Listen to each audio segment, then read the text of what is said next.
പ്രിയപ്പെട്ട നേതാക്കളോട് ഓർമ്മപ്പെടുത്തുന്നത് മക്കളെ കൊണ്ടുപോയി നശിപ്പിക്കരുത്. ഇത്രയല്ലല്ലോ രാഷ്ട്രീയ പ്രവർത്തനം. നമുക്ക് ഏതെല്ലാം രൂപത്തിൽ വിജയാഹ്ലാദ പ്രകടനങ്ങൾ നടത്താം.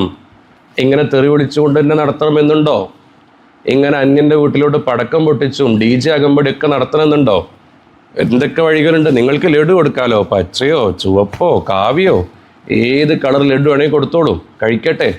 കവലയിൽ നല്ലൊരു മന്തി വെച്ചിട്ട് അത് ആളുകൾക്ക് വിതരണം ചെയ്തോളൂ, അതൊരു വിജയാഹ്ലാദ പ്രകടനമല്ലേ? വോട്ട് ചെയ്തെല്ലാ വോട്ടറേരും കൂട്ടിയിട്ടൊരു സദ്യ ഒരുക്കി കൊടുത്തോളൂ. അല്ലെങ്കിൽ രാഷ്ട്രീയത്തിന് പിന്നാലെ നടക്കുന്ന എല്ലാവരും കൂട്ടൊരു വൃദ്ധസദനത്തിൽ പോവുക, ഒരു അഗതി അനാഥ മന്ദിരത്തിൽ പോകുക, അവിടെ ഭക്ഷണം വെച്ച് കൊടുക്കുക. അതൊക്കെ അങ്ങനെയൊക്കെ ചെയ്യാമല്ലോ നമുക്ക്. നമ്മളിതൊന്നും ചെയ്യുന്നില്ല. നമ്മളെ വോട്ട് ചെയ്ത് വിജയിപ്പിച്ച് ആ ജനങ്ങൾക്കടക്കം ബുദ്ധിമുട്ടുണ്ടാക്കി പടക്കം പൊട്ടിച്ച് തെറി വിളിച്ച് ചിലപ്പോൾ നമുക്ക് വോട്ട് ചെയ്തതിൽ നമ്മുടെ എതിർ സ്ഥാനാർത്ഥിയുടെ മകൻ വരെ ഉണ്ടായേക്കാം.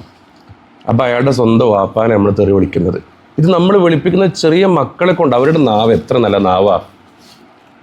മദ്രസയിലൊക്കെ പോകുന്ന മക്കളൊക്കെ ആയിരിക്കും. നല്ല നാവല്ലേ അവരുടെ നാവ്, ഖുർആൻ ഓതേണ്ട നാവല്ലേ, നല്ലത് പറഞ്ഞിട്ട് കൊടുക്കേണ്ട നാവ്, നല്ലത് കേൾക്കേണ്ട ചെവി. ഇതൊക്കെ നമ്മൾ വികൃതാക്കുക. അല്ല വെറുതെ വിടുമോ? വെറുതെ വിടൂല. അല്ല വെറുതെ വിടൂല. നിങ്ങൾക്കൊരു അധികാരം കിട്ടിയതിൻ്റെ പേരിൽ ഈ കാണുന്ന സമൂഹത്തെ മുഴുവനും നിങ്ങൾ ഇത്ര ഒരു പടുകുഴിയിലേക്ക്, ഒരു തെറ്റിൻ്റെ പടുകുഴിയിലേക്ക് കൊണ്ടുപോയി എത്തിച്ചിട്ടുണ്ടെങ്കിൽ അല്ലാഹു തആല വെറുതെ വിടൂല മോനെ. ജയിച്ചു എന്ന് പറഞ്ഞാൽ സന്തോഷമല്ല വേണ്ടത്. ഇലക്ഷനിൽ ജയിച്ചു എന്ന് പറഞ്ഞാൽ സന്തോഷമല്ല, ഒരു ആവലാതി വരെ, ടെൻഷൻ വരണം, വലിയ ഉത്തരവാദിത്തം.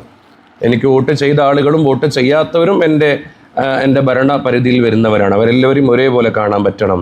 അതാണ് റസൂലുള്ളാഹി സ്വല്ലല്ലാഹു അലൈഹി വസല്ലം തങ്ങളുടെ തിയറി. ഖലീഫ ഉമറിൻ്റെ തിയറി അതാണ് റളിയല്ലാഹു അൻഹു. ഈ തിയറി നമുക്കും വേണ്ടത്. അപ്പോൾ അവിടെ ഇരട്ട നീതി പറ്റില്ല. വോട്ട് ചെയ്ത ആളുകൾക്കൊരു നീതി, വോട്ട് ചെയ്യാത്തവർക്ക് വേറൊരു നീതി, അത് പറ്റൂല.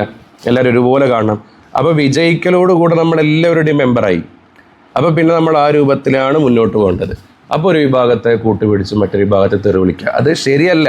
നമ്മൾ എങ്ങനെയൊക്കെ ന്യായീകരിച്ചാലും ശരിയല്ല. പിന്നെ നമുക്ക് പറയാം, ഇതൊക്കെ നിങ്ങൾക്ക് ഇങ്ങനെയൊക്കെ പറയാം, ഞങ്ങൾ കഷ്ടപ്പെട്ടതാണ്, പോസ്റ്റർ ഒട്ടിച്ചതാണ്, ഇതിനു വേണ്ടിയിട്ടാണ് എന്നൊക്കെ പറയാം. പക്ഷേ പക്ഷേ ഞാൻ ചോദിക്കണം, എന്തിനു വേണ്ടി? ദുനിയാവിന് വേണ്ടി. നമ്മൾ പോസ്റ്റർ ഒട്ടിച്ചതാണെങ്കിലും മറ്റു കാര്യങ്ങളൊക്കെ ചില ദുനിയാവിന് വേണ്ടിയിട്ട് നമ്മൾ ചെയ്തത് അല്ലേ? നമ്മൾ ദുനിയാവിന് വേണ്ടി ചെയ്തവരാണ്, ആഖിറത്തിന് വേണ്ടി ചെയ്തവരല്ല.